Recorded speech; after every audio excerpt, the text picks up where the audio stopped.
What's happening, guys? Will from revolutionarylifestyledesign.com coming to you today to talk about how to live on a budget. And this is ultra important if you are, especially if you're a young guy and you don't have a ton of money.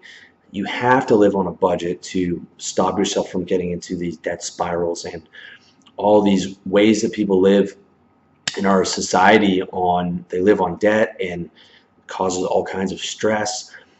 And it's just not a good way to live. You have to be able to develop that financial discipline, because if you don't have that financial discipline, no matter how much money you make, you are never going to be living right. You're never going to be in a position where you feel comfortable about money. You could be making $1 million a year. You're still going to be spending $1.5 million, $2 million.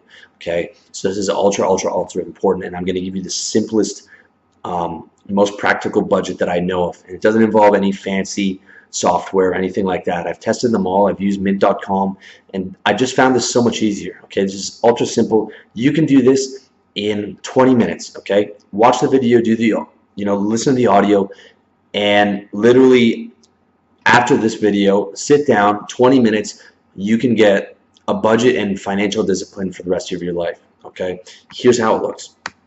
So first of all, hammer down your monthly expenses. I use mine in Google Keep. It's a simple note-taking software that I have on my phone. You can use any note-taking application. I like to keep this very basic, and I redo this every quarter. So I'm currently on my Q1 budget for 2016. I run my personal life, or not my personal life, but my personal priorities as a business. Okay, I treat it as if it were a business. I have a quarterly shopping list, I have a yearly shopping list, I have a monthly checklist and you can read about that on my How to Get Organized posts. I use Wunderlist for all my tasks and stuff, and it's fantastic. But for just the budget, what you need is a set of monthly expenses. So for me, it's rent, phone/internet, food, haircut that I used to have. I don't have that anymore. I cut my own hair. Entertainment, vitamins, household items, transportation, and savings. Okay, make a list of yours. You're going to have at least most of those there, and then add the other things. Okay, I have like web hosting. It's cost me $170 a month. You're not going to have that, but add whatever your additional expenses are. Next up, automate your bills. This is something I can't do as much anymore in Thailand because they just don't have the infrastructure to make this happen, but set up automatic payments through your credit card on as many of the following as you can. So your phone, your internet, your memberships, your transportation, your rent. Okay, I had a service that I used back in Toronto that allowed me to pay my rent with my credit card. Now obviously I would pay my credit card off right away, but what that did was it gave me a ton of flyer miles. So my flight to Thailand was all paid for by paying my rent with my credit card for like maybe only 10 months. You get a ton of points that way. And it's very easy. You don't have to worry about, oh, I forgot to pay my rent. Automate as many of your bills as possible. And just make sure to do your inventory at the end of the month to pay off your credit card. Brings me to my next point, using your credit card. So use your credit card for as many of your expenses as possible. Shopping or whatever it is. Okay, your rent, again, use that for as many of your expenses as possible. It also helps to build credit. Like I tell you guys not to get into credit, but you do want to have a big line of credit just in case something happens, like an emergency happens. I was very happy to have a big line of credit to come out here in Thailand, because just God forbid some crazy accident happens, you're covered. So don't go into debt, but use your credit card for the points. The reason they give you all these enticements is they know that that people are going to do it and they're not going to pay it off, right? But be one of those guys who pays it off, and you get to reap the rewards, right?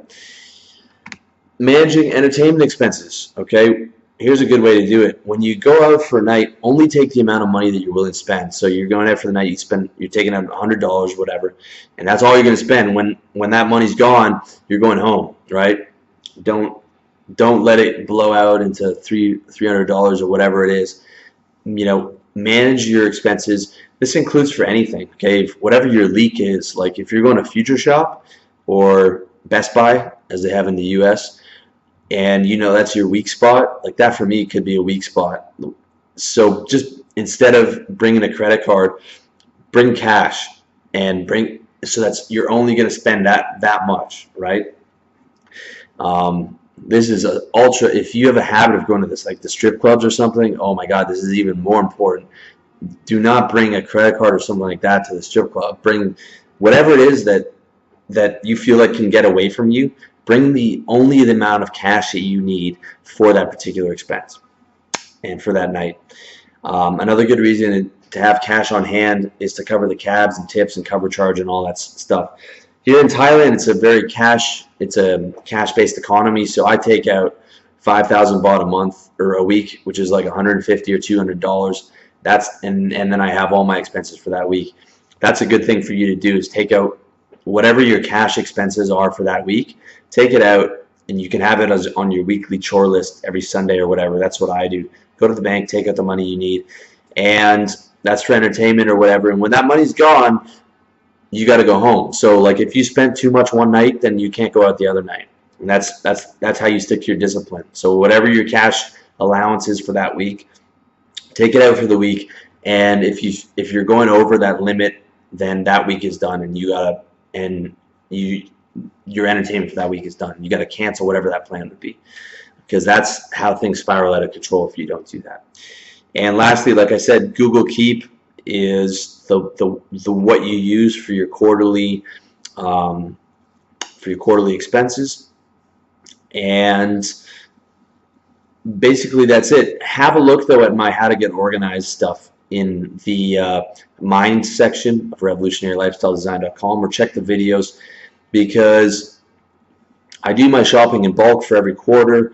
You know, pretty much every variable is taken care of. That's why I can have such a basic, bare bones budget, because I have everything taken care of. I know how much I'm spending per week for shopping, per quarter, per month. I have all that stuff on automated systems, and I suggest you do the same. Wunderlist is the task app that will change your life, and I highly suggest you have a look at those audios, videos, or articles.